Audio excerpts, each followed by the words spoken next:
আজ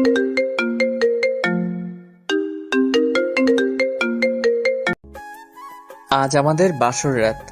আজ রাতে ইয়ে করতেই হবে।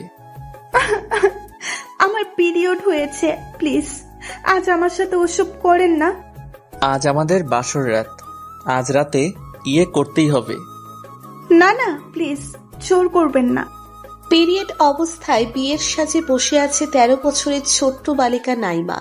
হঠাৎ করেই তার পিরিয়ড শুরু হয়ে গেল। নাইমা পিরিয়ডের অসহ্য যন্ত্রণায় পেটে হাত দিয়ে কাতরাতে থাকে। নাইমার চোখ থেকে অঝরে পানি পড়ছে। মেয়েটা কাউকে কিছু বলতেও পারছে না। নাইমা এমন অবস্থা দেখে তার মা শিউলি বেগম এগিয়ে আসে।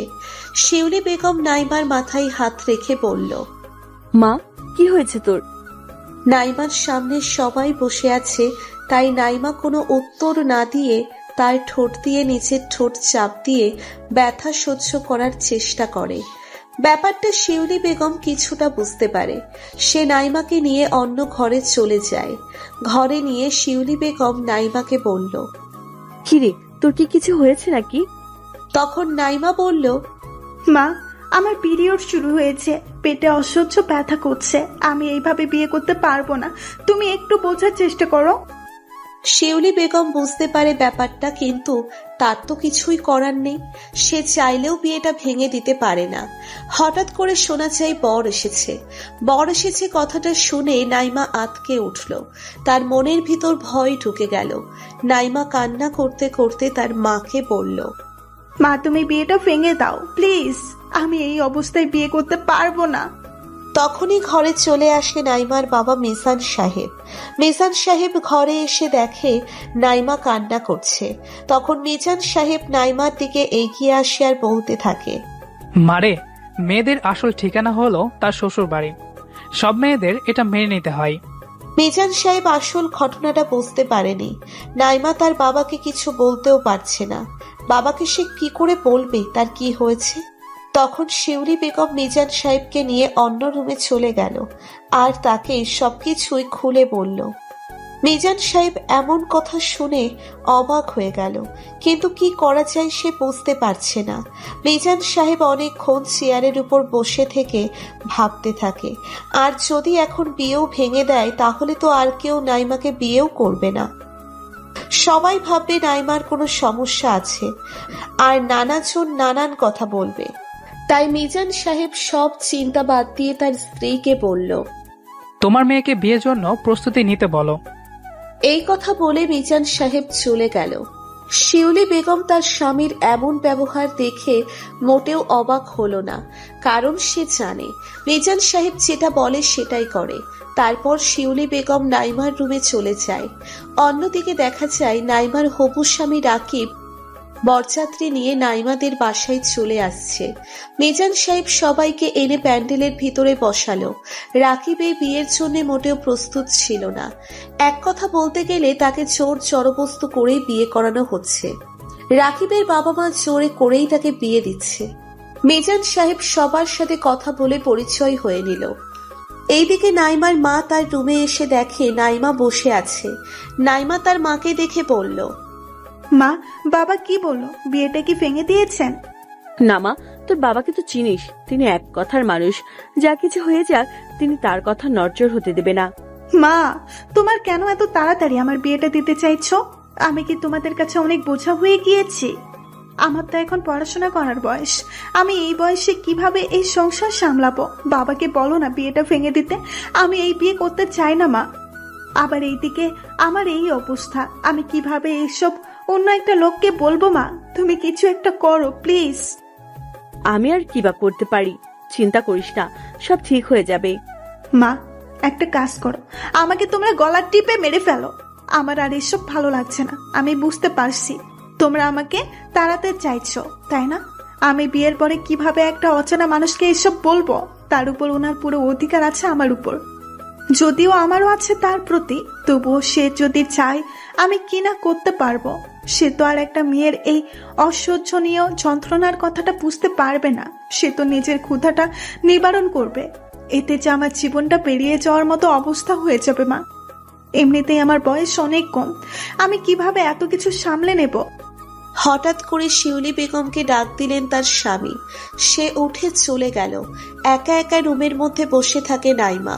মেয়েটা অঝরে কান্না করতে থাকে। নাইমা বুঝে গিয়েছে তার এই বিয়ে আর আটকানো সম্ভব না। তাকে এই অল্প বয়সী স্বামীর সংসার করতে হবে।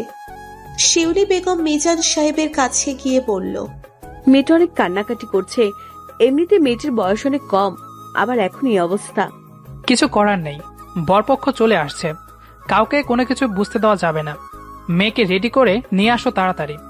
বরপক্ষ অপেক্ষা করে বসে আছে, সময় নষ্ট করে লাভ নেই। যাও, নাইমাকে নিয়ে আসো। এই কথা বলতে বলে মিজান সাহেব চলে গেলেন। কিছুক্ষণ পরে নাইমাকে নিয়ে প্যান্ডেলের ভিতরে চলে আসলো। নাইমাকে খুব সুন্দর করে সাজানো হয়েছে। ছোট্ট মেয়েটাকে অসাধারণ সুন্দরী লাগছে। নাইমাকে এনে রাকিবের পাশে বসানো হলো। পিরিয়ডের অসহ্য যন্ত্রণা সহ্য করে বসে আছে। একটু পর পর পেটে হাত দিচ্ছে নাইমা। তারপর ইসলামিক নিয়মে তাদের বিয়ে হয়ে গেল।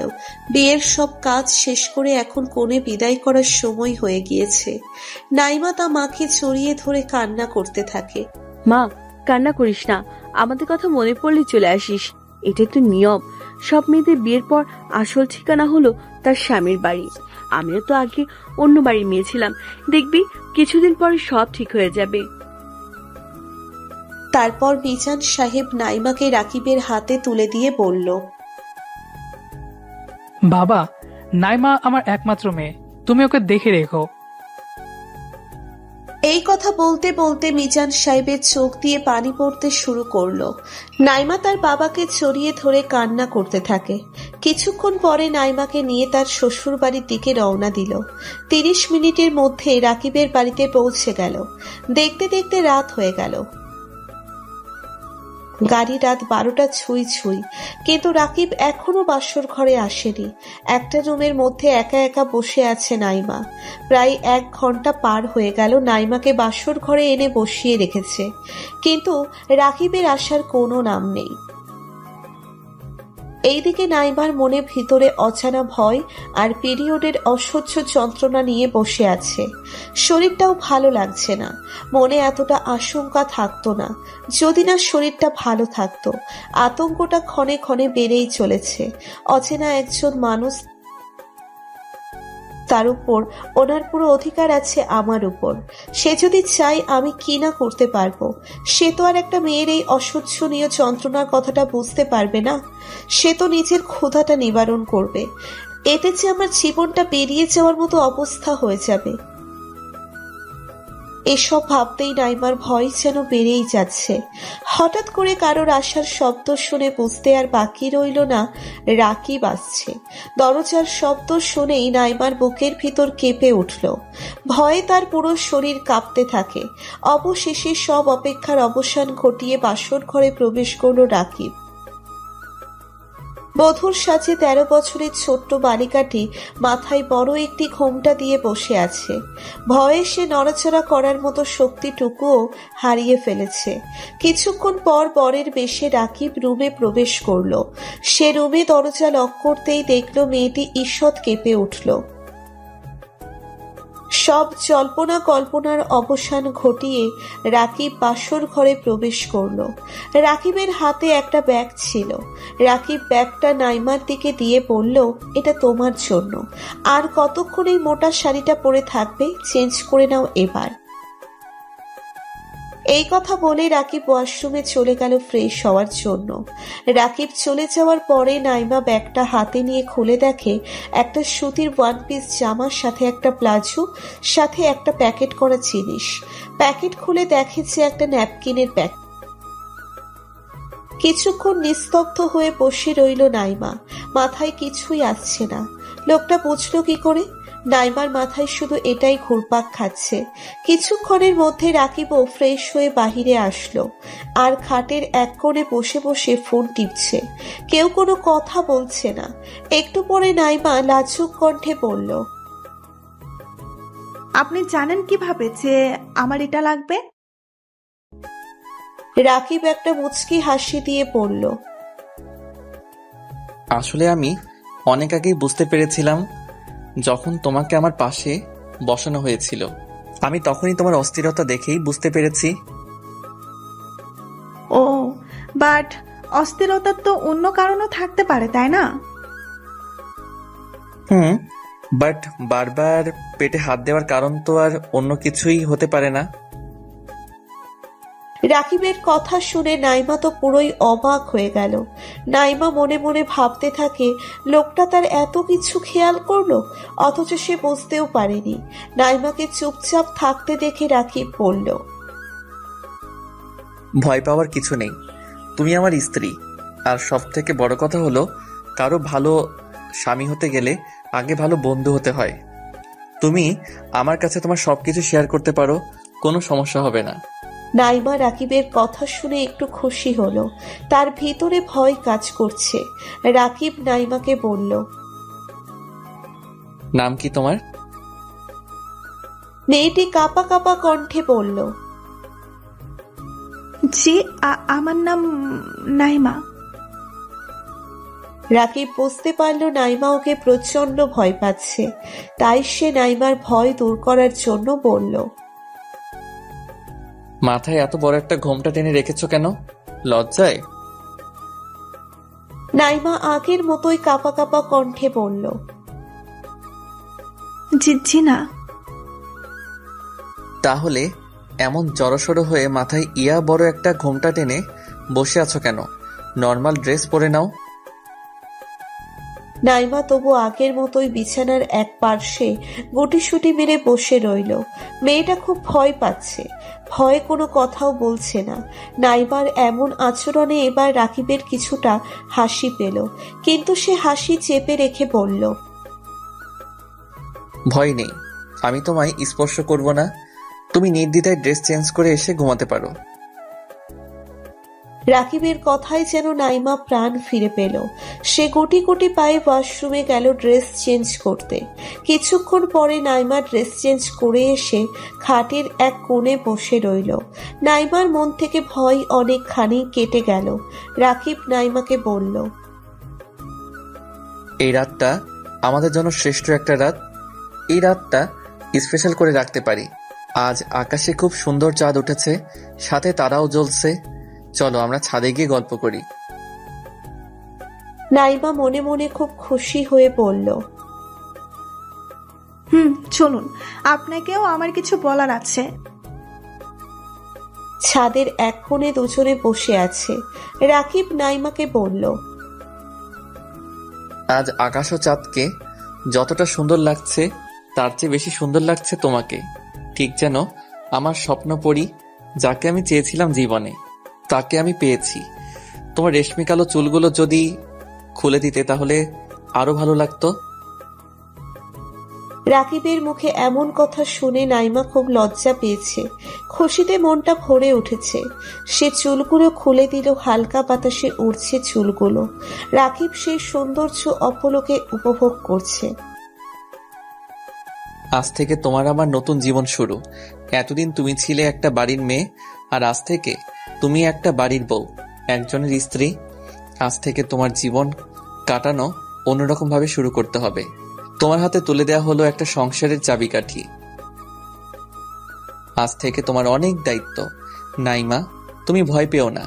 এই সংসার যুদ্ধে তুমি একা নয়, আমি তোমার সহযোদ্ধা। আমরা দুজনে মিলে গড়ে তুলব একটি সুন্দর সুখী পরিবার। নাইমা, এই বাড়ির সবার সাথে তোমাকে মিলেমিশে চলাফেরা করতে হবে।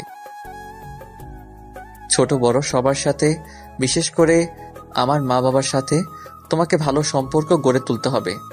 এমন সম্পর্ক গড়ে তুলবে যাতে সবাই তোমাকে এই বাড়ির বউ মনে না করে, এই বাড়ির মেয়ে মনে করে। তোমার ভালোবাসার মায়াজাল দিয়ে ধরে রাখবে সবাইকে। দেখবে তোমার জীবন খুব সহজ হয়ে যাবে। আমরা শুধুই ভালো স্বামী স্ত্রী হব না, আমরা খুব ভালো বন্ধু হব। সুখে দুঃখে দুজনে মিলেমিশে রব এক হয়ে। সংসার জীবনে অনেক রাগ অভিমান হতে পারে, তাই বলে আমরা ভুল বুঝে একে অপরকে ছেড়ে দূরে যাব না। বিশ্বাস নিয়ে সামনে এগিয়ে যাব। অল্প রাগ, হালকা অভিমান, মাঝে মাঝে একটু ঝগড়া, অটুট বিশ্বাস আর অফুরন্ত ভালোবাসায় ভরপুর থাকবে আমাদের জীবন। আপনি আমার উপর বিশ্বাস রাখবেন, আমার পাশে থাকবেন, ভালোবাসা দিয়ে সুখ দুঃখে বুকে আগলে রাখবেন। আজ থেকে এই সংসারের দায়িত্ব আমার। নিজের মনের মতো সাজিয়ে আপন করে নিব এই সংসারকে। আমি আপনার ভালোবাসায়, আল্লাহর রহমতে, সবার দোয়াতে এই সংসারকে সব সময় সুখী রাখতে চেষ্টা করব। তোমার কথা শুনে আমার মন ভরে গেল। এবার তোমার কথা বলো। আমাকে খুব ভালোবাসতে হবে, কখনো অবহেলা করতে পারবেন না। আপনার বুকে ঠাঁই দিবেন আমাকে। আমি আপনাকে খুব শাসন করব। আমার ছোট্ট ছোট্ট আবদারগুলো পূরণ করলেই আমি খুশি হব। আপনার ক্লান্ত মুখের ঘাম আমার শাড়ির আঁচল দিয়ে মুছতে দিবেন। তাড়াতাড়ি বাসায় ফিরবেন, আমার চুলের খোপায় বেলি ফুল গেঁথে দিবেন। আর হ্যাঁ, আমাদের রুমের জানালার পাশে বেলি ফুল আর হাসনাহেনা ফুল গাছ লাগাবেন। চাঁদনি রাতের সাথে গিয়ে আমাকে গান, কবিতা, গল্প শোনাবেন। মনে রাখবেন, নীল রং আমার খুব প্রিয়। আর হ্যাঁ, জন্মদিন, বিবাহ বার্ষিকীতে আমাকে শুভেচ্ছা জানাতে ভুলবেন না। মাঝে মাঝে আমাকে নিয়ে বেড়াতে যেতে হবে। নদীর তীরে হাতে হাত রেখে হাঁটতে হবে। বৃষ্টির দিনে কিন্তু আমাকে নিয়ে ভিজতে হবে। আর বেশি কিছু বলতে চাই না, বাকিটা আপনার ভালোবাসা দিয়ে বুঝে নেবেন। আমি আপনার সব কিছুতেই বিরাজ করতে চাই। আমি শুধু আপনার হব, আপনি শুধু আমার হবেন। আমি আমার কল্পনাতে, আমার স্বপ্নে, আমার মনের মাঝে এইরকম মেয়ে সাজিয়ে রেখেছিলাম।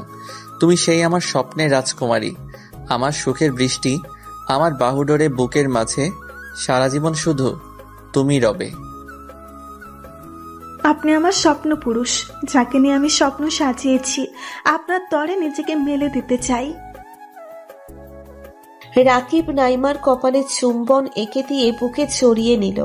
একে অপরকে খুব শক্ত করে ধরে আছে। কিছুক্ষণ পরে দুজনেই ঘুমিয়ে পড়ে। সকালে কারোর চিৎকার চেঁচামেচি শুনে ঘুম ভেঙে গেল নাইমার। সে চোখ খুলে তাকিয়ে দেখে রাকিব তার পাশে নেই। নাইমা তাড়াতাড়ি করে উঠে ফ্রেশ হয়ে বেরিয়ে আসলো নিজের রুম থেকে বের হতেই নাইমার কানে একটা আওয়াজ ভেসে আসলো। কথাটা বলছিল নাইমার শাশুড়ি। নাইমার শাশুড়ি একটা মধ্যবয়সী মহিলার সাথে কথা বলছে। মহিলাটি বলল, তোমার ছেলের বউ কই? তাকে তো দেখতে পাচ্ছি না। মনে হয় পরিপরি ঘুমাচ্ছে। মনে হয় বড়লোক বাড়ির মেয়ে। সকাল 9টা বাজে, এখনো ওঠে নাই। মনে হয় বাসার কাজ করার জন্য সে কাজের লোক নিয়ে আসছে। এখনকার বউগুলো এমনই হয়, কি আর বলবো। নাইমা কথাগুলো শুনেও না শোনার ভান করে তার শাশুড়ির দিকে এগিয়ে আসতে থাকে। নাইমার শাশুড়ি নাইমাকে দেখে পাশের মহিলাকে বলল, আইতেছে নবাবের বেটি। মুখ ভেঙচি দিয়ে কথাটা বলল। তারপর নাইমাও ওনাদের সামনে এসে সালাম দিল। তারপর তারা কিছুক্ষণ কথা বলল। মহিলাটা নাইমাকে বলল, নতুন বউ এত লেট করে ঘুম থেকে ওঠা ঠিক না। উনি এমন আরো কিছু কথা বলে চলে গেল। নাইমার শাশুড়ি সালমা বেগম মোটেও তেমন একটা ভালো না। সালমা বেগম নাইমাকে বলল, আমার জন্য একটু চা করে নিয়ে আসো তো বৌমা। নাইমা চা বানাতে চলে গেল রান্নাঘরে, কিন্তু কোথায় কি রাখা আছে সে কিছুই জানে না। এই বাড়িতে আজ নাইমার প্রথম দিন। কোথায় কি আছে তার পক্ষে এসব জানার কথাও না। তারপরেও সে খুঁজতে থাকে। এসব খুঁজতে খুঁজতে একটা সময় নাইমার হাতের সাথে ধাক্কা খেয়ে একটা চায়ের কাপ পড়ে ভেঙে যায়। নাইমা মনে মনে অনেক ভয় পেয়ে গেল। সালমা বেগম কিছু পড়ে ভেঙে যাওয়ার শব্দ শুনে তাড়াতাড়ি করে রান্নাঘরে ছুটে আসেন, আর এসে দেখে এই অবস্থা। এইদিকে নাইমা অনেক ভয় পেয়ে আছে। সালমা বেগম বলল, কিভাবে ভেঙে গেল এটা? মা, আমি খেয়াল করিনি, আমার হাতের সাথে লেগে কাপটা পড়ে ভেঙে গেল। প্রথম দিন এই অবস্থা, বাকি দিন কি করবে আল্লাহ ভালো জানে। ঠিকঠাক ভাবে কি কাজ করতে পারো না? সামান্য একটু চা বানাতে বললাম, এর জন্য এত কিছু? নাইমা মাথা নিচু করে দাঁড়িয়ে আছে। সালমা বেগম নাইমাকে আরো অনেক কথা বলে চলে গেল। একটু পরে নাইমা নিচের রুমে গিয়ে মন খারাপ করে বসে থাকে। অনেকক্ষণ পরে রাকিব বাসায় ফিরে আসে। রাকিব বাসায় এসে দেখে নাইমা মন খারাপ করে বসে আছে। রাকিব নাইমার পাশে বসে নাইমাকে জিজ্ঞেস করলো, কি হয়েছে তোমার? মন খারাপ কেন? কই মন খারাপ, ঠিক আছে আমি। আপনি ঘুম থেকে কখন উঠলেন? আমি তো সকাল 7টায় ঘুম থেকে উঠে গিয়েছি। কেন, কি হয়েছে? কিছু হয়নি। আপনি আমাকে ডাকেন নাই কেন? আসলে অনেক রাতে ঘুমালে, তাই ভাবলাম আরো কিছুক্ষণ ঘুমাও, তাই আর ডাক দিলাম না। আচ্ছা, আমি ফ্রেশ হব। আর হ্যাঁ, আমরা বিকেলে ঘুরতে যাব, ঠিক আছে? রাকিবের মুখে ঘুরতে যাওয়ার কথা শুনে অনেক খুশি হয়ে গেল নাইমা। ফ্রেশ হয়ে রাকিব বের হয়ে আসলো ওয়াশরুম থেকে। তারপর রাকিব নাইমার পাশে এসে বসে বলল, এখানে তোমার কোনো সমস্যা হচ্ছে? না। তুমি মুখে না বললেও আমি বুঝতে পারছি। আর এটা কোনো ব্যাপার না। এক জায়গা থেকে আরেকটা নতুন জায়গায় আসলে একটু অসুবিধা হতেই পারে, তবে তোমাকে সবকিছুর সাথে খাপ খাইয়ে নিতে হবে। দেখবে কিছুদিন পরে সব ঠিক হয়ে যাবে। নাইমার মুখে কোনো কথা নেই। রাকিব বলল, এমন মনমরা হয়ে বসে আছো কেন? এমনি। আচ্ছা, একটা প্রশ্ন ছিল। কি প্রশ্ন? আপনি কি বিয়ের আগে আমার ব্যাপারে সব খোঁজ খবর নিয়েছিলেন? না, আমি বিয়ের আগে তোমাকে দেখিওনি। কেন? কারণ আমি বিয়ের জন্য প্রস্তুত ছিলাম না, আর আমি বিয়ে করতে রাজিও ছিলাম না, তাই এত কিছু দেখি নাই। মা বাবা জোর করে আমাকে বিয়ের জন্য রাজি করিয়েছে, তাই তাদের ইচ্ছেতেই আমি বিয়ে করার জন্য রাজি হলাম। পরে তোমাকে প্রথমবার দেখেই আমি মনে মনে অনেক খুশি হলাম। খুশি হলেন কেন? কারণ আমি যেমন মেয়ে চেয়েছিলাম তুমি ঠিক তেমনই। তোমাকে প্রথম দেখেই ভালো লেগে যায়। তবে তুমি সত্যি সবার থেকে অনেক আলাদা। তোমার বয়স কম হলেও তোমার কথায় চলাফেরায় ম্যাচুরিটি একটা ভাব আছে। তোমার কথা শুনলে কেউ বলবে না তোমার বয়স এত কম। তোমাকে নিয়ে আমি আমার জীবন আলোকিত করতে চাই। আমাদের এই সংসার আমাদের সাজাতে হবে। অনেকক্ষণ দুজনে মিলে অনেক কথা বলতে থাকে। রাকিবের কথা শুনে নাইমা রাকিবের প্রতি দুর্বল হয়ে পড়ছে। তারা নিজেদের মধ্যে কথা শেষ করে রাকিব বাহিরে চলে গেল। নাইমা নিজের রুমে বসে রইল। সালমা বেগম নাইমার রুমে এসে দেখে সে রুমের ভিতরে শুয়ে আছে। নাইমা তার শাশুড়িকে দেখে তাড়াহুড়ো করে উঠে বসে গেল। সালমা বেগম নাইমাকে বলল, সারাদিন শুয়ে থাকলে তো হবে না, বাসায় অনেক কাজ আছে, ওইগুলো তো করতে হবে। আমি আসছি মা। আর একটা কথা। কি কথা মা? তুমি সারাক্ষণ রাকিবের পাশে পড়ে থেকো না, তার সাথে সময় কম কাটানোর চেষ্টা করবে। সারাক্ষণ রুমের ভিতরে বসে থাকবে না, আর রাকিবের সাথে যত পারো কম সময় কাটাবে। সালমা বেগম একজন শাশুড়ি হয়ে ছেলের বউকে কিভাবে এসব বলতে পারে? অনি এমন একটা মানুষ, তার মুখে কোনো কিছুই আটকায় না। আর মনে হচ্ছে রাকিবের সাথে নাইমাকে সালমা বেগম সহ্য করতে পারছে না। না হলে নিজের ছেলের বউকে কেউ কিভাবে এসব বলতে পারে? সালমা বেগমের কথা শুনে নাইমা নিশ্চুপ হয়ে আছে। একে তো নতুন বউ, সেই জন্য কিছু বলতেও পারছে না। সবকিছুই মাথা নিচু করে মেনে নিচ্ছে। এই ঘটনার পরে দেখতে দেখতে বিকেল হয়ে আসলো। তখন রাকিব নাইমাকে বলল, রেডি হয়ে নাও, আমরা বের হব। না হলে আমাদের ফিরতে ফিরতে অনেক রাত হয়ে যাবে। আমি যাব না, আমার ভালো লাগছে না। আপনি যেতে পারেন। কেন, কি হয়েছে তোমার? শরীর খারাপ নাকি নাইমা? না, আমি ঠিক আছি। তাহলে যাবে না বলছো কেন? তখন তো বললে যাবে। আমার মনে হচ্ছে তোমার শরীর খারাপ দেখি আমি। এই কথা বলে রাকিব নাইমার কপাল হাত দিবে এমন সময় নাইমা রাকিবের হাত এক ঝটকা দিয়ে সরিয়ে দিল। রাকিব অবাক হয়ে তাকিয়ে রইল নাইমার দিকে। নাইমা বলল, আমাকে স্পর্শ করবেন না। আমাকে স্পর্শ করার অধিকার আমি আপনাকে দেইনি এখনো।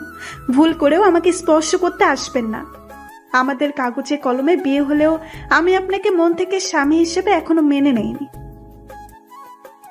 আশা করি আমার থেকে দূরে থাকার চেষ্টা করবেন।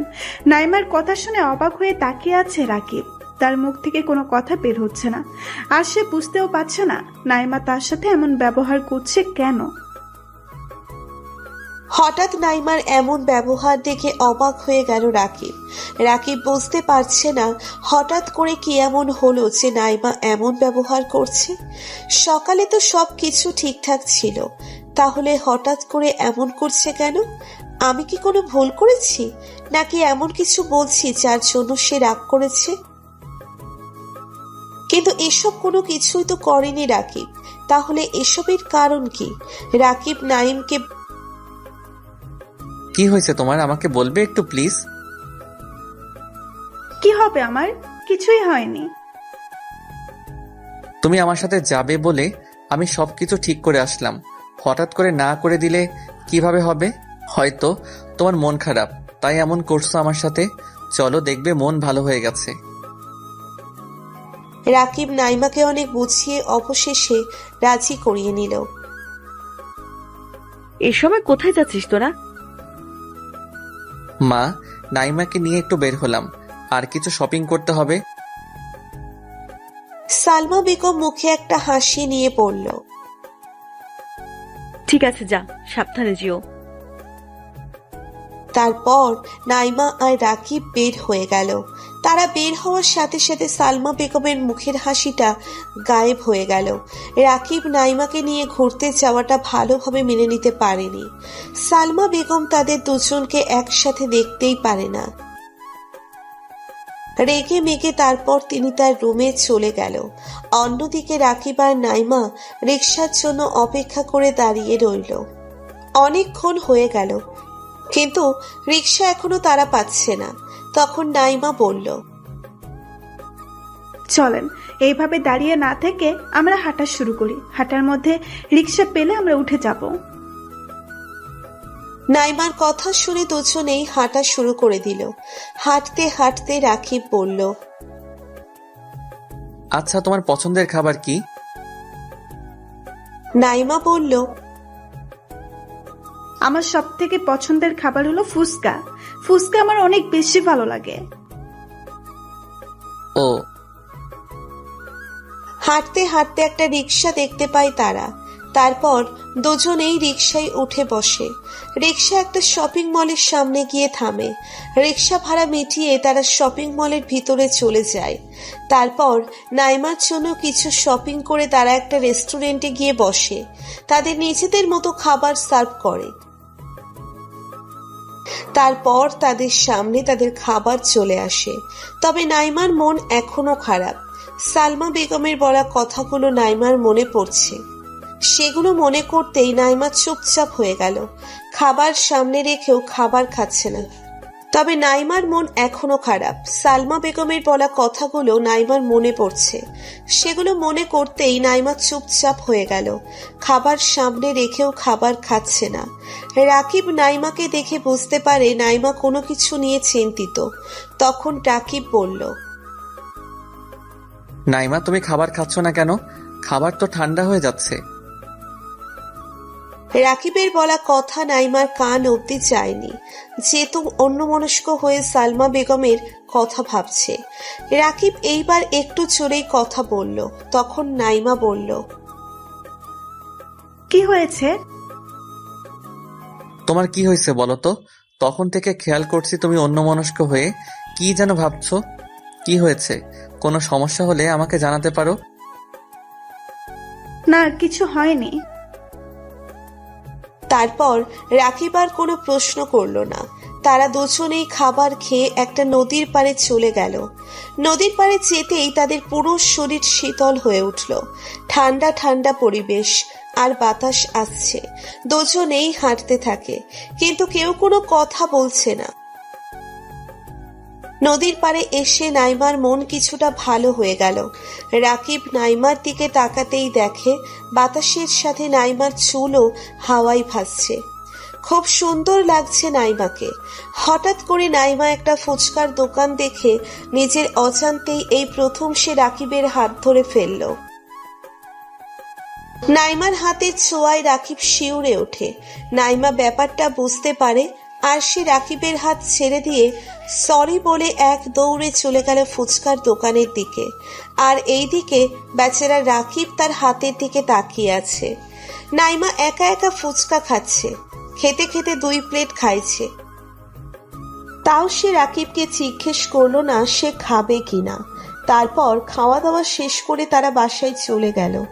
বাসায় গিয়ে ফ্রেশ হয়ে রাকিব বাসা থেকে বের হয়ে চলে গেল। একটু পরে সালমা বেগম নাইমার রুমে আসে। মা, কিছু লাগবে নাকি? কিছু লাগবে না। তোমাকে আমি কি বলেছিলাম ভুলে গেলে? তোমাকে না বলছি রাকিবের সাথে কম মিশতে? জি, আমি ওনার সাথে যেতে চাইনি, উনি আমাকে জোর করেই নিয়ে গিয়েছে। সব বুঝি আমি, তুমি না চাইলে রাকিব কোনোভাবেই নিতে পারে না। যাই হোক, ওয়াশরুমের ভিতর কিছু জামা কাপড় রেখে এসেছি, এসব একটু ধুয়ে রেখে দিও। সালমা বেগমের কথা মতো নাইমা সব জামা কাপড় ধুয়ে রেখে নিচের রুমে চলে যায়। আবার নাইমাকে বসে থাকতে দেখে সালমা বেগম বলল, এইভাবে শুয়ে বসে থাকলে বাসার কাজকর্ম কে করে দিবে? তোমার বাবা এসে করবে? সালমা বেগমের কথা শুনে নাইমা রেগে গিয়ে বলল, আপনাদের বলার সেটা আমাকে বলবেন। আমার বাবাকে কেন টানেন? আমার বাবাকে নিয়ে কোনো কথা বলবেন না। বাবার জন্য যদি এত টান হয়, বাসার কাজ ফেলে রেখে সারাদিন রুমে বসে থাকো কেন? বাসায় কি তোমার আম্মু তোমাকে কিছুই শিখায়নি? আল্লাহই জানে তোমাকে কোন পরিবার থেকে তুলে নিয়ে আসছে। দেখুন মা, আমার পরিবার নিয়ে কথা বলবেন না, কারণ আমার পরিবার আমাকে এমন কোনো খারাপ শিক্ষা দেয়নি। আমি আমার মা বাবার কাছে সবসময় ভালো শিক্ষা নিয়েছি। তোমার এত বড় সাহস, আমার মুখে মুখে কথা বলছো? আজকে রাকিব বাসায় আসুক, তারপর একটা কিছু হবে। হয়তো এই বাড়িতে তুমি থাকবে, না হয় আমি থাকবো। এই কথা বলেই সালমা বেগম নিচের রুমে চলে যায়। একটু পরে রাকিব বাসায় ফিরে আসতেই নাইমার নামে রাকিবকে অনেক কথা বলতে থাকে। রাকিব তার মায়ের মুখে এসব শুনে সে রাগ করে নিচের রুমে চলে যায়, কিন্তু সে নাইমাকে কিছুই বলে না। খাবার না খেয়েই ঘুমিয়ে পড়ে রাকিব। নাইমা রাকিবকে খাওয়ার জন্য ডাক দিলে রাকিব খাবো না বলে ঘুমিয়ে পড়ে। তারপর থেকে রাকিব নাইমার সাথে আগের মতো কথা বলে না। দরকার ছাড়া কথা খুব কমই বলে দুজনে। নাইমার বাবা রাকিবকে ফোন দিয়ে বলল তাদের ওই বাড়ি থেকে ঘুরে আসতে। তখন রাকিব ভাবল যে নাইমা ওই বাড়ি থেকে ঘুরে আসলে ঠিক হয়ে যাবে, মনও ভালো হয়ে যাবে। রাকিব নাইমাকে সেটা বলল। নাইমা যাওয়ার জন্য রাজি হলো। সেদিন রাতে রাকিব তার মাকে বলল তারা কাল সকালে নাইমাদের বাসায় যাবে। এই কথা শুনে মনে হয় সালমা বেগমের গায়ে আগুন ধরে গেল। তিনি আর কোনো কিছু না বলে খাওয়া দাওয়া শেষ করে নিচের রুমে গিয়ে ভাবতে থাকে কিভাবে ওদের যাওয়া আটকানো যায়। সালমা বেগমের মনের ভেতর একটা ভয় কাজ করে। ওই বাড়িতে গেলে যদি তাদের মধ্যে আবার সব ঠিকঠাক হয়ে যায়, আর যদি তারা দুজনেই একসাথে বেশি বেশি সময় কাটায়। সালমা বেগম প্ল্যান করতে থাকে কিভাবে এদের যাওয়া আটকে দেওয়া যায়। সালমা বেগম সারা রাত এটা ভাবতে থাকে, আর তার মাথায় একটা শয়তানি বুদ্ধিও চলে আসে। সালমা বেগম সকালের অপেক্ষা করতে থাকে। সালমা বেগম ভাবতে থাকে কিভাবে নাইমা আর রাকিবকে আটকানো যায়। শুয়ে পরিকল্পনা করতে থাকে। তার মাথায় একটা শয়তানি বুদ্ধি চলে আসে। তারপর তিনি ঘুমিয়ে পড়ে। অন্যদিকে নাইমা আর রাকিব চুপচাপ হয়ে আছে, কেউ কারোর সাথে কথা বলছে না। হঠাৎ করে নাইমা রাকিবকে বলল, একটা কথা ছিল। বলো, কি কথা? আপনি কি কখনো কারোর সাথে প্রেম করেছিলেন? কাউকে কি কখনো ভালোবেসেছিলেন? একটা মেয়েকে আমি খুব ভালোবাসতাম, কিন্তু জানি না কি কারণে মেয়েটা আমার সাথে সম্পর্ক শেষ করে অন্য কাউকে বিয়ে করে ফেলে। আপনাদের গল্পটা শুনতে চাই, শোনাবেন আমাকে? আজ না, অন্যদিন। এখন অনেক রাত হইছে, ঘুমাও। আমার ঘুম আসছে না, আপনার গল্প শুনবো, শোনান প্লিজ। ওকে, তাহলে শোনো। তারপর রাকিব নাইমাকে তার অতীতের ঘটনা বলতে শুরু করে। আমি অনেক আগে থেকে একটা মেয়েকে পছন্দ করতাম। মেয়েটা দেখতে অনেক সুন্দরী ছিল। আমি সবসময় মেয়েটার দিকে তাকিয়ে থাকতাম, কিন্তু মেয়েটাকে বলার মতো সাহস পেতাম না। আমি মেয়েটার পিছনে ঘুরঘুর করতাম। মেয়েটাকে সবসময় আমি ফলো করতাম। একদিন হুট করে মেয়েটাকে প্রপোজ করে ফেললাম। মেয়েটাও রাজি হয়ে গেল। আমাদের রিলেশন খুব ভালোই চলছিল। মেয়েটাও আমাকে অনেক ভালোবাসতো। খুব ভালোভাবে আমাদের দিন কেটে যাচ্ছিল। আর আমি এইদিকে আমাদের দুজনের পড়াশোনা শেষ। আমি চাকরির জন্য অনেক জায়গায় ইন্টারভিউ দিতে থাকি। এইদিকে আমাদের রিলেশনের 1 বছর কেটে যায়। আমাদের রিলেশনের কথা আমরা দুজন ছাড়া আর কেউ জানতো না। হঠাৎ একদিন লামিয়া আমাকে এসে বলল, রাকিব, বাবা আমার বিয়ে দেওয়ার জন্য উঠে পড়ে লেগেছে। আমি কি করব বলো? আমি বারবার বাবাকে না করে দিচ্ছি। এই অবধি অনেক ছেলে আমাকে দেখতে এসেছে, আমি একবার এক কথা বলে বিয়ে ভেঙে দিচ্ছি। এইভাবে আর কত? তুমি একটা কিছু করো প্লিজ। আমি এখন কি করব বলতে পারো? আমি তো এখনো বেকার। অনেক জায়গায় চাকরির ইন্টারভিউ দিচ্ছি, কিন্তু কিছুতেই আমার চাকরি হচ্ছে না। প্লিজ আমাকে আরো কিছুদিন সময় দাও। আমি তো সময় দিতে পারবো, কিন্তু আমার বাবাকে আমি কি বলবো? না হলে তুমি তোমার বাবা মাকে নিয়ে আমাদের বাসায় আসো। আমি এখন কিভাবে যাব? আমি গিয়ে তোমার বাবাকে বলবো আমি বেকার, আপনার মেয়েকে আমি বিয়ে করতে চাই, এসব বলবো নাকি? তারপর আমার এসব কথা শুনে তোমার বাবা তোমাকে আমার হাতে তুলে দিবে। আমি এত কিছু জানি না রাকিব, তুমি যা করবে তাড়াতাড়ি করবে, আমাদের হাতে সময় খুব কম। আচ্ছা, আমি দেখছি কি করা যায়। তারপর লামিয়া আর কিছু না বলে তার বাসায় চলে গেল। প্রতিদিন ভালোবাসার নতুন নতুন গল্প পেতে চ্যানেলটি সাবস্ক্রাইব করে পাশে থাকা বেল বাটনে ক্লিক করুন। একটু পরে আমি আমার বাসায় চলে গেলাম। রাতের খাওয়া দাওয়া শেষ করে আমি ঘুমাতে চলে গেলাম। বালিশের উপরে মাথা রাখতেই লামিয়ার কথা মনে পড়ে গেল। শুয়ে শুয়ে ভাবতে থাকলাম কি করব আমি এখন, আমার কি করা উচিত। একদিকে নিজের ভালোবাসার মানুষের কথাও কাউকে বলতে পারছি না। কোন মুখে বলবো আমি একটা মেয়েকে ভালোবাসি, তাকে আমি বিয়ে করতে চাই? যেখানে আমার খাওয়া দাওয়া সবকিছু আমার পরিবার দেখে, সেখানে আমি আরেকজনের কথা কিভাবে বলি? কিছুই ভালো লাগছে না আমার। এসব ভাবতে ভাবতে দেখি লামিয়া কল দিয়েছে। ঘড়ির দিকে তাকিয়ে দেখি রাত 1টা বাজে। এই সময় লামিয়া আবার কল কেন দিল? এসব ভাবতেই কল কেটে গেল। আবার কল দিল লামিয়া। আমি আর দেরি না করে কল রিসিভ করলাম। লামিয়ার কল রিসিভ করতেই লামিয়া কান্না ভেজা গলায় বলে উঠল, রাকিব, কিছু একটা করো প্লিজ, না হলে আমার আর কিছুই করার থাকবে না। কান্না করছো কেন? কি হয়েছে তোমার? আব্বু আমার বিয়ে ঠিক করে ফেলছে, আগামী শুক্রবার আমার বিয়ে। লামিয়ার মুখে এমন কথা শুনে যেন আমার মাথায় আকাশ ভেঙে পড়ল। আমি স্তব্ধ হয়ে গেলাম। কি বলবো কিছুই বুঝতে পারছি না। মনে হচ্ছে আমার চারপাশ অন্ধকার হয়ে আসছে। বুকের ভেতরটা চিনচিন করে উঠছে। চুপ হয়ে আছো কেন? আমি তোমাকে ছাড়া অন্য কাউকে নিজের স্বামী বলে মেনে নিতে পারবো না। আমি তোমার সাথে দেখা করতে চাই। কাল বিকালে একটু দেখা করবে প্লিজ? আচ্ছা ঠিক আছে। এখন রাখলাম, কান্না করো না, সব ঠিক হয়ে যাবে। আচ্ছা। তারপর ফোন রেখে দিলাম। আমার চোখের পানি টলমল করছে। আমি কি করব কিছুই বুঝতে পারছি না। এতদিন চেষ্টা করার পরেও আমি একটা চাকরি জোগাড় করতে পারিনি। আমার ভাগ্যটা এত খারাপ হবে ভাবিনি আমি। ঘুমানোর চেষ্টা করেও ঘুমাতে পারছি না। কিছুতেই চোখে ঘুম আসছে না।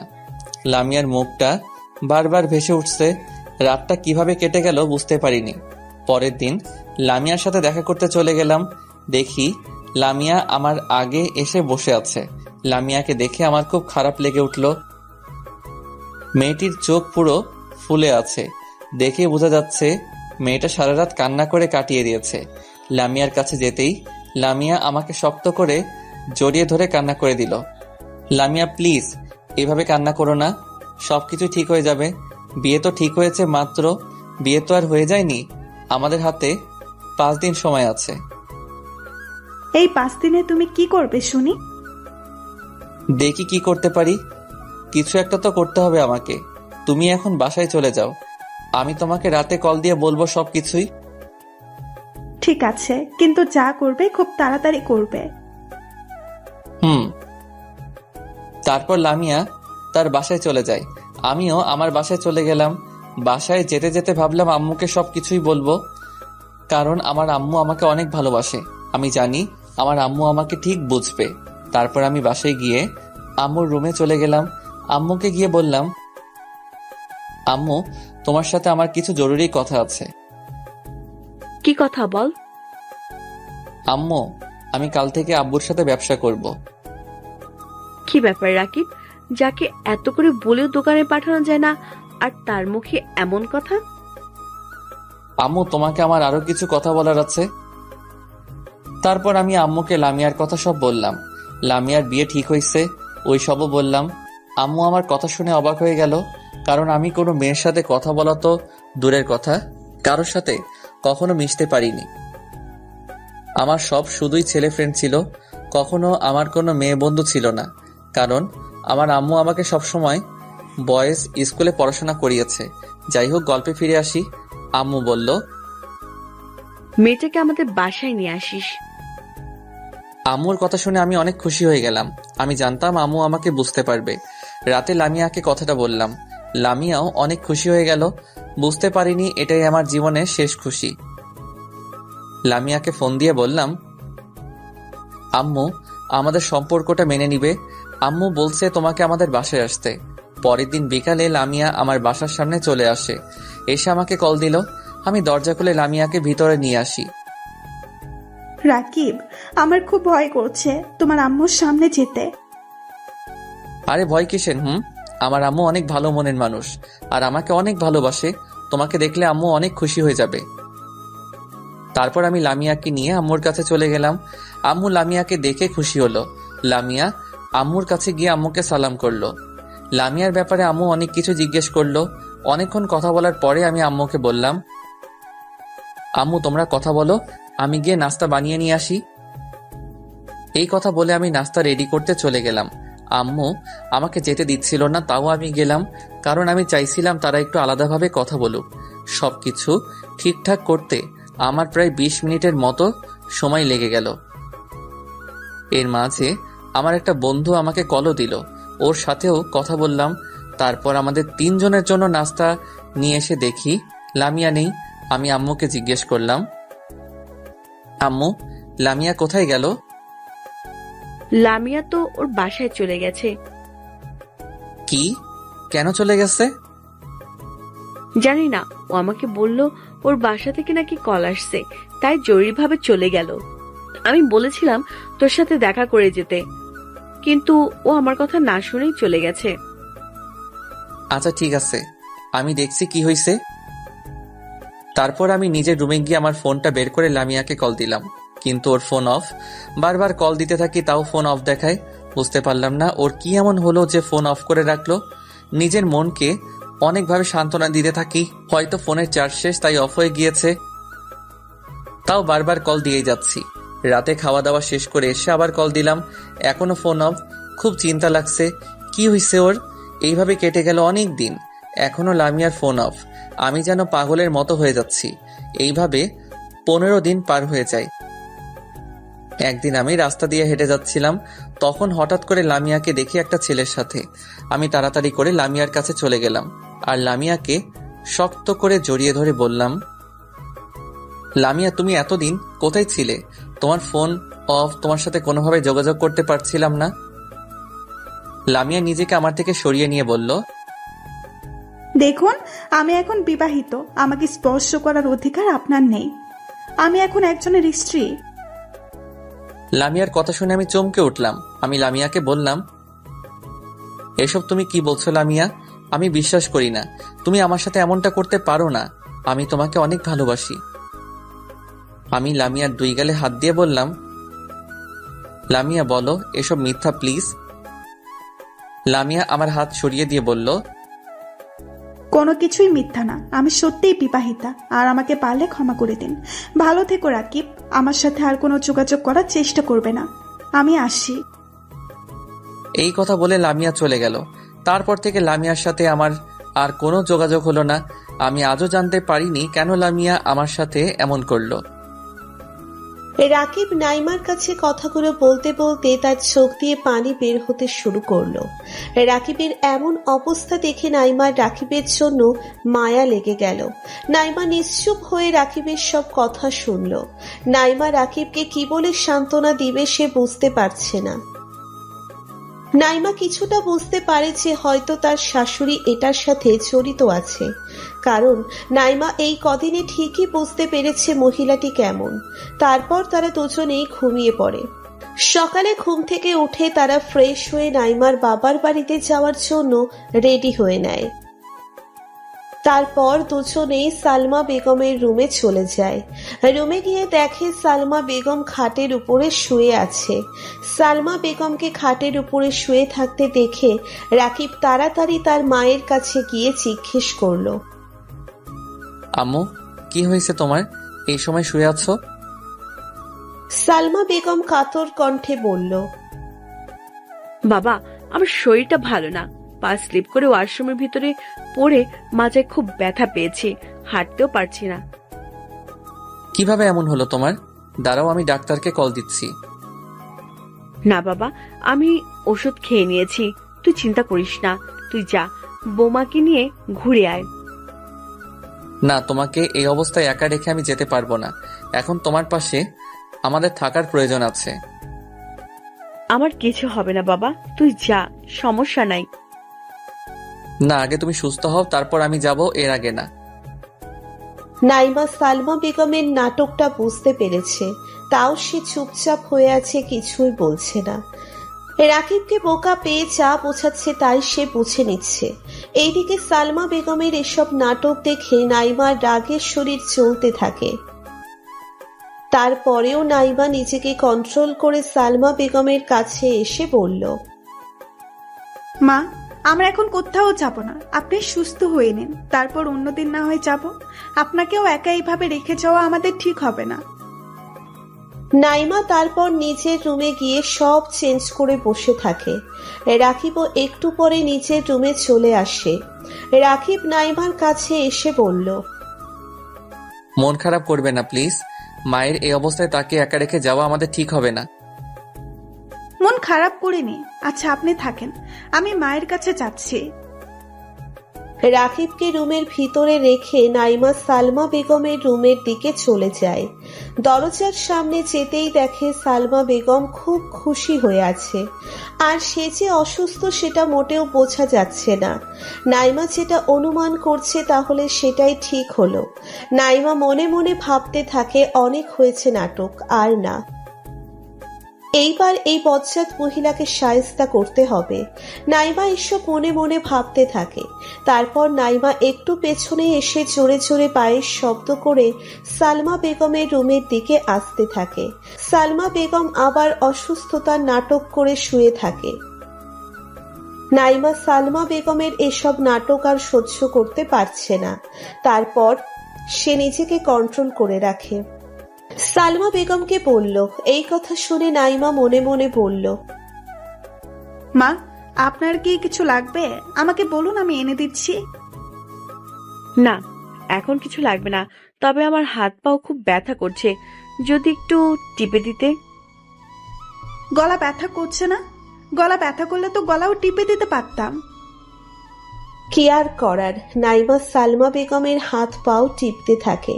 এমন সময় রাকিব এসে দেখে নাইমা তার মায়ের সেবা যত্ন করছে।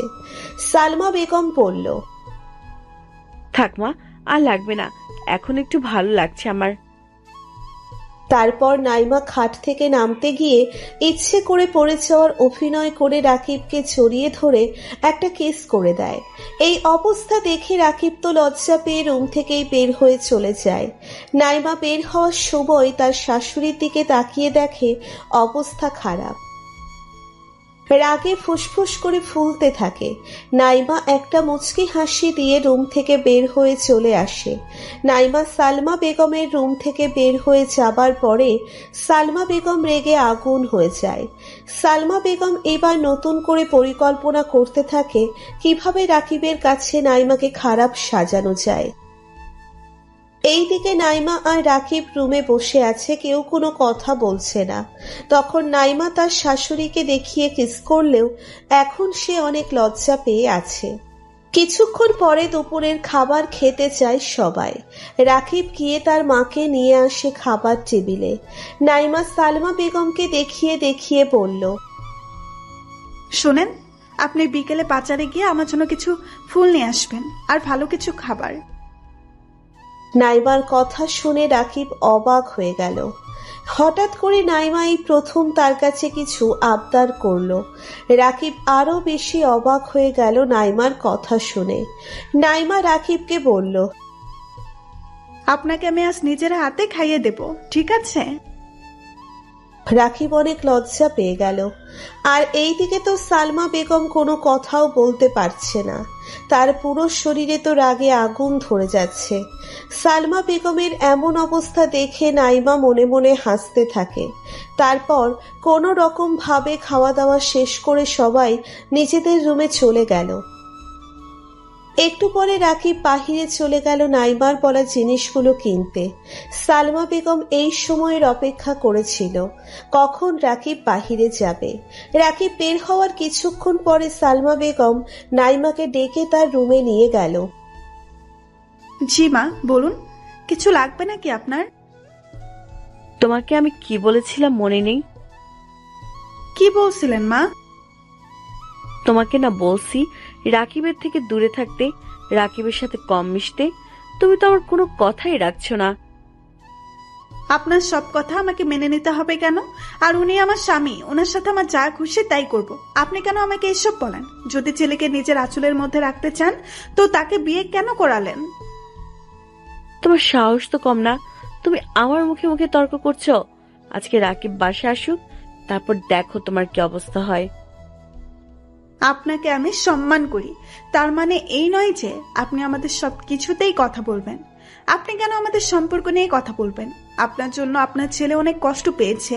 আপনার ছেলে আপনাকে ভালোবাসে আর বিশ্বাস করে বলে আপনি তার বিশ্বাস নিয়ে খেলা করছেন। আপনি কেমন মানুষ যে নিজের সন্তানকে হাসি খুশি দেখতে পারেন না? আপনি তো মা না, মা নামের কলঙ্ক। এই যে আপনাদের মতো কিছু মায়েদের জন্য একটা পরিবার নষ্ট হয়ে যায়। আপনার মতো মা থাকা যে না থাকাই ভালো। নাইমা এসব বলছে এমন সময় রাকিব এসে পড়ে। রাকিব নাইমার মুখে এসব কথা শুনে সে নিজের রাগ কন্ট্রোল করতে না পেরে নাইমার গালে ঠাস করে একটা থাপ্পড় বসিয়ে দেয়। এই সময়ের অপেক্ষা করেছিল সালমা বেগম, আর ঠিক সময় রাকিবও এসে পড়ছে। সালমা বেগম রাকিবকে দেখে কান্না করার অভিনয় করতে থাকে আর গিয়ে রাকিবকে জড়িয়ে ধরে আর বলতে থাকে, আমি আর এই বাড়িতে থাকবো না। এখানে আমার কোনো মান সম্মান নেই। আমাকে সব সময় অপমান করে তোর বউ। তুই বাড়িতে না থাকলেই আমার সাথে খারাপ আচরণ করে, তুই আজ দেখলি। এই কথা বলে আবার হু হু করে কান্না করতে থাকে। তখন রাকিব তার মাকে বলল, তুমি কোথাও যাবে না, এটা তোমার বাড়ি। আর ওর এত বড় সাহস কি করে হয় যে তোমার সাথে খারাপ আচরণ করে? এই কথা বলে রাকিব নাইমার দিকে এগিয়ে গিয়ে বলল, নাইমা, আমি তোমাকে মনে করছি তুমি খুব ভালো মেয়ে, কিন্তু আমার ধারণাটা তুমি আজ ভুল প্রমাণ করলে। আমার মায়ের সাথে এইভাবে কথা বলা তোমার উচিত হয়নি। উনি আমার জন্মদাত্রী মা। আমি আমার মায়ের অপমান কিছুতেই মেনে নিতে পারবো না। আমি আমার এই মায়ের জন্য পৃথিবীর আলো দেখতে পেয়েছি, আর তুমি আমার সেই মায়ের সাথে এমন খারাপ ব্যবহার করেছো। মায়ের কাছে তুমি এক্ষুনি ক্ষমা চাও। নাইমা কোনো কথা না বলে চুপ করে দাঁড়িয়ে আছে, কারণ বুঝতে পেরে গেছে সে এখন কিছু বললেও সেটা রাকিব বিশ্বাস করবে না। কারণ রাকিবের মায়ের প্রতি তার অন্ধবিশ্বাস অনেক বেশি। তাই নাইমা বাধ্য হবে সালমা বেগমের কাছে গিয়ে ক্ষমা চেয়ে নেয়। সালমা বেগম নাইমার দিকে তাকিয়ে একটা মুচকি হাসি দেয়। নাইমা কিছু না বলে মন খারাপ করে নিচের রুমে চলে যায়। রাকিব তার মাকে বলতে থাকে, আম্মু তুমি মনে কষ্ট নিও না, ও তো তোমার মেয়ের মতোই। আর ও এখনো অনেক ছোট, তাই কার সাথে কিভাবে কথা বলতে হবে বুঝতে পারিনি। তুমি ওকে ক্ষমা করে দিও। বাবা, আমি বোমাকে নিজের মেয়ের মতোই দেখি, আর তুই তো জানিস আমি তোকে কতটা ভালোবাসি। কিন্তু বাবা, বৌমা তোর সামনে আমার সাথে ভালো আচরণ করলেও তুই যখন বাসায় থাকিস না, আমার সাথে বাজে ব্যবহার করে। আমি তোকে কিছু বলি না, কারণ আমি চাই না তোদের মধ্যে আমার জন্য কোনো ঝামেলা হোক। আমি আর কয়দিন বা বেঁচে থাকবো? আমি তো চাই তোদের নিয়ে সুখে শান্তিতে কয়েকটা দিন বেঁচে থাকতে। আম্মু তুমি এসব কি বলছো? আজকের পর থেকে আর কখনো নাইমা তোমার সাথে খারাপ আচরণ করবে না। তুমি এখন রেস্ট করো একটু, আমি আসছি। রাকিব রুম থেকে বের হওয়ার পরে সালমা বেগম তার চোখের পানি মুছে একটা মুচকি হাসি দিয়ে মনে মনে বলল, মেয়েটা এখনো আমাকে চিনতে পারেনি আমি কেমন মানুষ। এইদিকে রাকিব রাগ করে বাহিরে চলে গেল। দেখতে দেখতে অনেক রাত হয়ে গেল, কিন্তু রাকিব বাসায় ফিরছে না। রাকিবকে নিয়ে চিন্তা করতে থাকে নাইমা। নাইমা বারবার রাকিবকে কল দিতে থাকে, ফোন বেজেই চলেছে, কিন্তু কেউ রিসিভ করছে না। নাইমা অনেক ভয় পেয়ে গেল, রাকিবের আবার কিছু হয়ে যায়নি তো। নাইমার মনে আজে বাজে চিন্তা এসে ভর করতে থাকে। নাইমা এবার সালমা বেগমের রুমে চলে যায়। নাইমা সালমা বেগমকে বলল, মা, উনি তো এখনো বাসায় ফিরে আসেননি। ফোন দিচ্ছি, ফোনও রিসিভ করছে না। সালমা বেগম নাইমার কথা শুনে চিন্তায় পড়ে গেল। ছেলেটার আবার কোনো বিপদ হয়নি তো? সালমা বেগম খারাপ হলেও সে তার ছেলেকে অনেক ভালোবাসে। সালমা বেগম এবার নিজের ফোন দিয়ে ফোন দিতে থাকে, তাও কেউ ফোন রিসিভ করছে না। সালমা বেগম নাইমাকে বলল, তোমার জন্য আমার ছেলের আজ এই অবস্থা। জানি না আমার ছেলেটা কোথায় আছে, এখন কেমন আছে। আমার ছেলের যদি কিছু হয়ে যায় তাহলে আমি তোমাকে কখনো ক্ষমা করব না। সালমা বেগম এসব বলছে আর রাকিবকে কল দিচ্ছে, কিন্তু কেউ ফোন রিসিভ করছে না। নাইমা আর সালমা বেগম খুব চিন্তায় পড়ে গেল। এত রাতে রাকিব কোথায় চলে গেল? রাকিবকে নিয়ে সবাই চিন্তায় পড়ে গেল। রাকিবের কোনো খোঁজ নেই। ঘড়িতে রাত 2টো বাজে। হঠাৎ একটা গাড়ির শব্দ শুনে নাইমা আর সালমা বেগম দরজার কাছে চলে গেল। তখনই দরজার কলিং বেল চাপ পড়ল। দরজা খুলে দেখে রাকিব দরকার আছে দাঁড়িয়ে আছে। দরজা খুলে দেখলো রাকিব দরজার কাছে দাঁড়িয়ে আছে। সালমা বেগম রাকিবকে ভিতরে ঢুকিয়ে বলল, বাবা, তুই এত রাত অব্দি কোথায় ছিলি? আর তোকে আমরা কত কল দিচ্ছিলাম, কল রিসিভ করিসনি কেন? রাকিব কোনো কথার জবাব না দিয়ে চুপচাপ দাঁড়িয়ে রইল। নাইমা বলল, কি হয়েছে, কথা বলছেন না কেন? আপনি কোথায় চলে গিয়েছেন? আপনি কি জানেন না আপনার জন্য কেউ অপেক্ষা করে আছে? নাকি জেনেও ইচ্ছে করে এমন করছেন? রাকিব কোনো কথাই বলছে না। সালমা বেগম আবার বলল, রাকিব বাবা, কথা বলছিস না কেন? কি হয়েছে তোর? আমার ভালো লাগছে না বাবা। রাকিব কারো কথার উত্তর না দিয়ে সে নিজের রুমের দিকে চলে গেল। রাকিবের পিছনে নাইমাও চলে গেল। নাইমা রুমে গিয়ে দেখে রাকিব খাটের উপরে শুয়ে আছে। নাইমা রাকিবের কাছে গিয়ে বলল, আপনার কি শরীর খারাপ? কিছু কি হয়েছে আপনার? আমাকে ডিস্টার্ব করবে না, যাও তুমি, আমি একটু একা থাকতে চাই।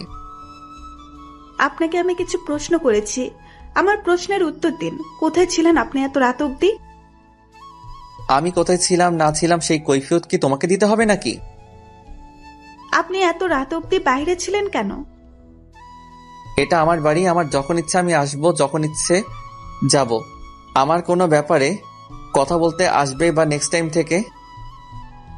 এই কথা বলে রাকিব আবার খাটের উপরে শুয়ে গেল আর নাইমা দাঁড়িয়ে কান্না করতে থাকে। রাকিবের এমন ব্যবহারে নাইমা খুব কষ্ট পেয়েছে। নাইমার চোখ দিয়ে টপ টপ করে পানি পড়তে থাকে। নাইমা কিছুতেই ঘুমাতে পারছে না। রাকিবের বলা কথাগুলো নাইমার কানে বারবার বেজেই যাচ্ছে। দেখতে দেখতে সকাল হয়ে আসলো। নাইমা কাউকে কিছু না বলে নিজের জামা কাপড় গুছিয়ে নিয়ে বাসা থেকে বের হয়ে গেল, আর সে সোজা তার বাপের বাড়িতে চলে যায়। রাকিবের কথায় অনেক বেশি কষ্ট পেয়েছে মেয়েটা, তাই কাউকে কিছু না বলে সকাল সকাল বাপের বাড়িতে চলে গেল। নাইমা তার বাড়িতে গিয়ে দরজার কলিং বেলে চাপ দেওয়ায় অনেকক্ষণ পরে তার মা এসে দরজা খুলে নাইমাকে দেখে অবাক হয়ে যায়। কি রে মা, এত সকাল সকাল তুই এখানে? আর তুই একা কেন? তোর স্বামীকেও তো দেখতে পাচ্ছি না। আমি একা এসেছি, আমার সাথে কেউ আসে নাই, আর আমি কাউকে না জানিয়েই চলে আসছি ওখানে। কেন, কি হয়েছে হঠাৎ করে যে তুই কাউকে না জানিয়ে চলে আসলি? আমি আসাতে মনে হয় তোমার সমস্যা হচ্ছে, তাহলে আমি চলে যাচ্ছি। আরে দাঁড়া, আমি কি সেটা বলছি নাকি? কিরে, তুই এত সকাল সকাল এখানে, আর জামাই কই? আমি একাই আসছি, আর আমি যেখানে আসছি ওইটা কেউ জানে না। কি হয়েছে? ওখানে কি কোনো সমস্যা হয়েছে? না। তাহলে কাউকে না বলে চলে আসলি? তোকে নিয়ে চিন্তা করবে না তারা? অন্যদিকে রাকিবের ঘুম ভেঙে যায়। সে ঘুম ঘুম চোখে তাকিয়ে দেখে নাইমা তার পাশে নেই। তারপর রাকিব নাইমাকে খুঁজে বের করে যায়। খুঁজতে বের হয়ে যায়। রান্নাঘরেও খুঁজে দেখে। তারপর রাকিবের চোখ পড়ে দরজার দিকে। দরজা খুলে দেখে রাকিব একটু ভয় পেয়ে গেল। মেয়েটা এত সকাল সকাল কই চলে গেল? তারপর রাকিব নাইমাকে ফোন দিতে থাকে, কিন্তু নাইমা রাকিবের ফোন রিসিভ করছে না। রাকিব বুঝতে পারছে নাইমা কাল রাতের ব্যবহারে অনেক কষ্ট পেয়েছে। রাকিব এবার নাইমার আম্মুর নাম্বারে কল দিয়ে জানতে পারে নাইমা তাদের বাসায় চলে গেছে। রাকিবও কিছুক্ষণ পরে বের হয়ে যায় নাইমাকে নিয়ে আসতে। কিছুক্ষণের মধ্যে রাকিব ওখানে পৌঁছে যায়। রাকিব নাইমার বাসায় গিয়ে প্রবেশ করে। রাকিব দেখে নাইমার মা বাবা এগিয়ে আসলো। তারপর তারা তিনজনে বসে কথা বলতে থাকে। নাইমার বাবা বলল, বাবা, কি হয়েছে তোমাদের মধ্যে যে নাইমা এইভাবে কাউকে না বলে চলে এসছে? আসলে কাল একটু ঝামেলা হয়েছে, সেই জন্য নাইমা রাগ করছে। নাইমার মা নাইমাকে ডাক দিয়ে নিয়ে আসলো। নাইমা রাকিবের পাশে এসে বসে, আর সালমা বেগমের সব কথা সবাইকে বলতে শুরু করে।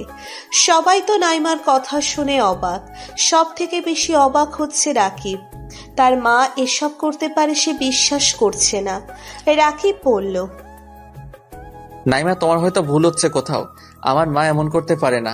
আমার মা আমাকে অনেক ভালোবাসে। আমি এসব বিশ্বাস করি না।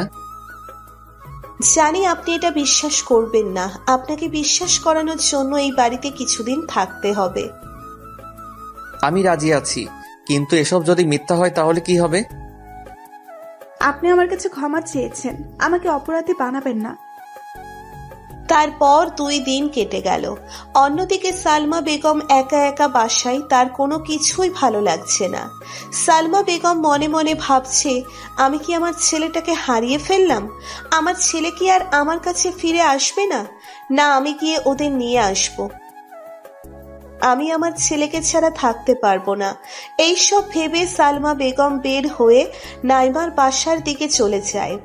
কিছুক্ষণের মধ্যে নাইমার বাসায় পৌঁছে যায় সালমা বেগম। সালমা বেগম দরজার কলিং বেলে চাপ দিতেই নাইমার মা এসে দরজা খুলে দেখে নাইমার আম্মু তাড়াতাড়ি করে সালমা বেগমকে বাসার ভিতরে নিয়ে আসে। একটু পরে নাইমা আর রাকিবও এখানে আসে। সালমা বেগম নিজের ভুল বুঝতে পেরেছে। সালমা বেগম নাইমার কাছে গিয়ে বলল, বৌমা, আমি তোমার সাথে অনেক অন্যায় করেছি, তার জন্য আমি সত্যি অনুতপ্ত। আমাকে তুমি ক্ষমা করে দিও। আপনি আপনার ভুল বুঝতে পেরেছেন, সেটাই অনেক। রাকিব নিশ্চুপ হয়ে দাঁড়িয়ে আছে। সে কোনো কিছুই বুঝতে পারছে না। তখন সালমা বেগম রাকিবের দিকে এগিয়ে এসে বলল, বাবা, তুই আমাকে ক্ষমা করে দিস। আমি তোকে হারিয়ে ফেলার ভয়ে কোনো মেয়ের সাথে মিশতে দেইনি, এবং তোর ভালোবাসার মানুষ লামিয়াকেও আমি তাড়িয়ে দিয়েছিলাম। আমি চাইনি তুই কারো মায়ে পড়ে আমাকে ভুলে যাস। আমি সেজন্য নাইমার সাথেও অনেক অন্যায় করেছি, যেটা আমার মা হয়ে করা উচিত হয়নি। আমি সত্যি অনুতপ্ত। এটা নিয়ে তুই আমাকে ক্ষমা করে দিস বাবা। এই কথা বলে সালমা বেগম কান্না করে দেয়। তখন রাকিব তার মায়ের চোখে পানি মুছে দিয়ে বলল, মা, তুমি আমার মা। আমি তোমাকে সত্যি অনেক ভালোবাসি। আর আমার জীবনে যেই আসতো না কেন সবসময় তুমি আমার মাথার উপরে থাকতে। আর তোমার উপরে আমার কোনো রাগ অভিমান নেই মা। তারপর সালমা বেগম রাকিবকে জড়িয়ে ধরে কান্না করতে থাকে। তারপর নাইমাকে নিচের দিকে ডেকে এনে ছেলে আর ছেলের বউকে জড়িয়ে ধরে দুইজনের কপালে চুমু খায় সালমা বেগম। তারপর থেকে তাদের জীবন খুব ভালোভাবে চলতে থাকে।